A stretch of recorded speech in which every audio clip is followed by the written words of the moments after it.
যুবক ভাইরা কি বুঝতেছেন? এটা সহিহ হাদিস।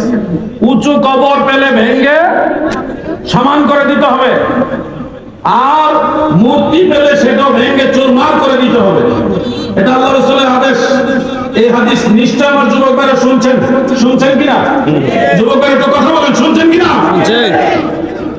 এখন এই হাদিস যারা পড়েছেন তারা এই হাদিসের উপরে নির্ভর করে মাযহাব ভাঙার জন্য উদ্বুদ্ধ হয়েছে। হ্যাঁ, আল্লাহ রাসূল বলছে উঁচু কবর ভেঙে সমান করতে হবে, তাহলে কেন মাযহাব উঁচা থাকবে? যৌক্তিক আপনার চিন্তা চেতনা পজিটিভ, যে আপনি আল্লাহ রাসূলের কথা মানতে চাচ্ছেন, নবীর আদেশ বাস্তবায়ন করতে চাচ্ছেন, চিন্তা চেতনাটা পজিটিভ, ভালো। যুবকরা যদি নবীর কথা মানতে চায়, এটা কি খারাপ না ভালো? ভালো। কিন্তু ভাই, হাদিস একটা পড়ে সিদ্ধান্ত নিলে হবে না, আরো হাদিস আছে। সহিহ বুখারীর হাদিস, রাসূল করিম সাল্লাল্লাহু আলাইহি ওয়াসাল্লাম যখন মসজিদ নববী শরীফ বানাবেন, ওই জায়গাটার মধ্যে কিছু উঁচু উঁচু কবর ছিল, কিছু খেজুর গাছ ছিল, এবং কিছু উঁচু টিলা ছিল। টিলা বুঝেন নি আপনারা? যখন মসজিদ নববী তৈরি করার জন্য সিদ্ধান্ত হলো, রাসূল পাক তখন আদেশ দিলেন। এটা সহিহ বুখারী হাদিস, সহিহ হাদিস। হযরত আনাস ইবনে মালিক, আম্মা জান আয়েশা সিদ্দিকা তিনারা বর্ণনা করেছেন, নবীজি বললেন উঁচু কবরগুলি ভেঙে সমান করে দাও।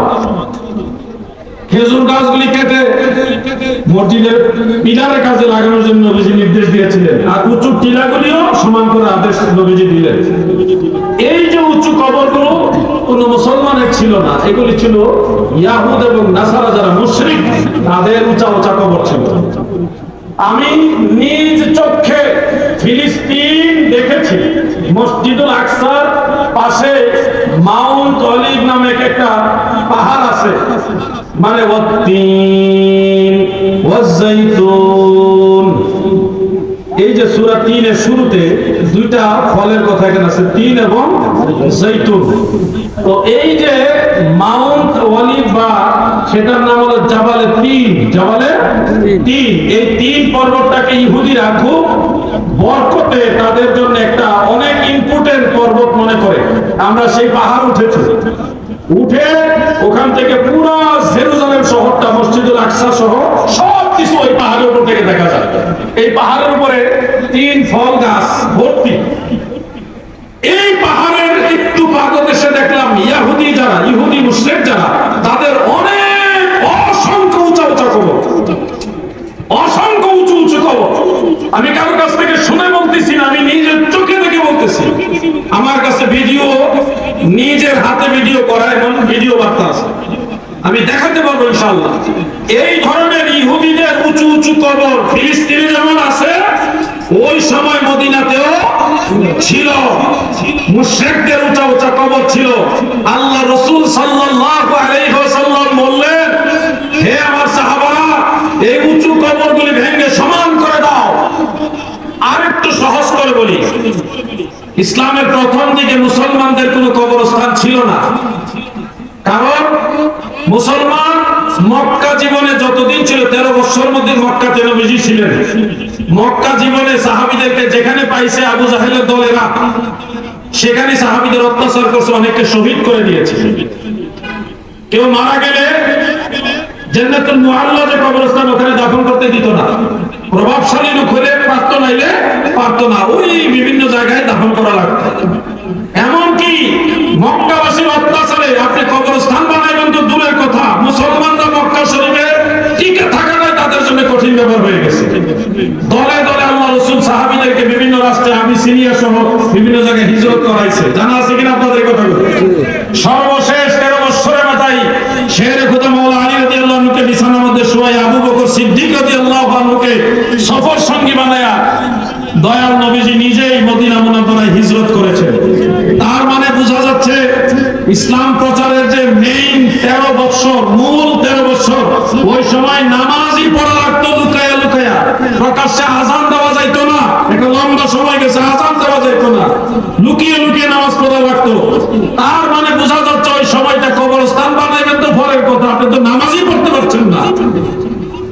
তার মানে ওই সময় যত বাজার বা উঁচু কবর যেগুলো আপনাদের ভাষায় উঁচা কবর ছিল, এগুলি মূলত মুসলমানদের উঁচা কবর ছিল না, মুশরিকদের ছিল। মদিনা জীবনে গিয়ে একটা কবরস্থান তৈরি করা হয়েছে যেটার নাম আল বাকির বা জান্নাতুল বাকির। সেই কবরস্থানে মুসলমানদের দাফন করা হতো। আপনারা পারলে একটা দলিল দেখান জান্নাতুল বাকির কোন কবরস্থান আল্লাহ রাসূল কিংবা সাহাবায়ে কেরাম ভেঙেছেন। জান্নাতুল বাকির কোন কবর আল্লাহ রাসূল ভাঙেননি, সাহাবীরাও ভাঙেননি, কারণ এটা তো দিশেরই মদিনাওয়ালা সাহাবায়ে কেরাম। যেই উঁচা কবরগুলি ভেঙে ফেলার আদেশ প্রিয় নবীজি দিয়েছেন, সেই উঁচা কবরগুলি ছিল ইয়াহুদ এবং নাসারা মুশরিক যারা, পৌত্তলিক যারা, তাদের উঁচা কবর।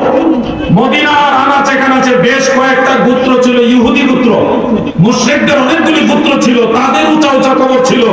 আল্লাহ রাসূল সাল্লাল্লাহু আলাইহি ওয়াসাল্লাম সেই মুশরিকদের উঁচা কবরগুলি ভেঙে সমান করার আদেশ দিয়েছেন। আপনারা হয়তো বলবেন, হুজুর আপনার কথাগুলি বুঝলাম, কিন্তু এগুলি কি কিতাবের কথা না আপনার যুক্তির কথা? আমি বলবো এটা কিতাবের কথা। কোন কিতাবে? সহিহ বুখারীর সবচেয়ে নির্ভরযোগ্য যে সরাহ ফাতহুল বারি ইবনে হাজার আসকালানী। কি আলেম ভাই আছেন? কোনো আলেম আছেন এখানে? আপনি আছেন? আর কেউ? আপনি কি মাদ্রাসায় পড়েন? আচ্ছা, ছাত্র ভাইরা আছেন। আমার মুফতি আসাদ সাহেব তো আসেনি। ফাতহুল বারি যে কিতাবটা, এটা অনেক নির্ভরযোগ্য একটা কিতাব। সেই কিতাবে উমদাতুল কারির মধ্যে আরো অনেকগুলি কিতাবে আমি যে কথাগুলি বললাম, এই কথাগুলি সেখানে উল্লেখ আছে। আমি সহজভাবে আপনাদের সেটা তুলে ধরেছি। অতএব আমি যে বিষয়টা তুলে ধরলাম, যে উঁচু কবরগুলি ভেঙে ফেলার আদেশ আল্লাহ রাসূল সাল্লাল্লাহু আলাইহি ওয়াসাল্লাম দিয়েছেন, আলোচনা বুঝা থাকলে বলেন সেই উঁচু কবরগুলি কাদের ছিল? যুবক ভাইরা বলতে হবে কাদের ছিল? সারা বাংলাদেশে কোন আলেম ভাই যদি আমার এই বক্তব্যের সাথে দ্বিমত পোষণ করতে চান, আপনাকে স্বাগতম। আপনিও কিতাবপত্র নিয়ে বসেন, আমিও কিতাবপত্র নিয়ে বসবো। কোন মুসলমান, কোন নবী রাসূল সাহাবী সালেহীন যারা, তাদের কবর ভাঙার আদেশ আল্লাহ রাসূল দেয়নি। বেঈমান মুশরিক যারা, তাদের উঁচা কবর ভাঙার আদেশ আল্লাহর হাবিব দিয়েছেন। আমি দলিল দিয়ে সেটা প্রমাণ করতে প্রস্তুত। চাইলে কেউ আমার সাথে মোকাবেলা করতে পারেন, আসেন ইনশাআল্লাহ। গায়ে চলে বলছি না। যদি মনে করেন যে না সরাসরি বলবো না, সোশ্যাল মিডিয়াতে বলবো, ওয়েলকাম, এ বিষয়ে আসেন, প্রমাণ করে দিব। আপনারা কবর ভাঙ্গার যে হাদিস মানুষকে শোনাচ্ছেন, আমাদের যুবকদেরকে শোনাচ্ছেন, এটা মুসলমানের কবর ভাঙ্গার হাদিস না, এটা মুশরিকদের কবর ভাঙ্গার হাদিস। চাচার কবর কই, চাচি কান্দে কই? বুঝতে পারছেন না আপনারা? আমি যে কষ্ট করে এতগুলি কথা বললাম, এটা কি সবাই বুঝতে পারছেন? মুরব্বীরা বুঝছেন, যুবক ভাইরা আপনারা বুঝতে পারছেন কিনা? আপনারা বুঝতে পারছেন কথাগুলো? আপনারা মুরব্বীরা কেউ জবাব দিবেন না, এবার যুবকরা জবাব দিবেন। না বুঝলেও বলবেন যে আবার বলেন, আমি বলবো ইনশাআল্লাহ। যুবক ভাইরা বলেন যে এই কবর ভাঙ্গার হাদিসটা, এটা কি মুসলমানের কবর ভাঙ্গার হাদিস না মুশরিকদের কবর ভাঙ্গার হাদিস? কথা কি ক্লিয়ার? বুঝতে পারছেন? এই জন্য আমরা সবগুলি হাদিস পড়েছি বিধায় আমরা ওলি আল্লাহর মাজার ভাঙি না। ভাই রে, আমার দয়াল নবীজি দুনিয়াতে আসার আগেও তো অনেক নবী রাসূলদের মাজার ছিল, আছে, এখনো আছে, এখনো আছে। হযরত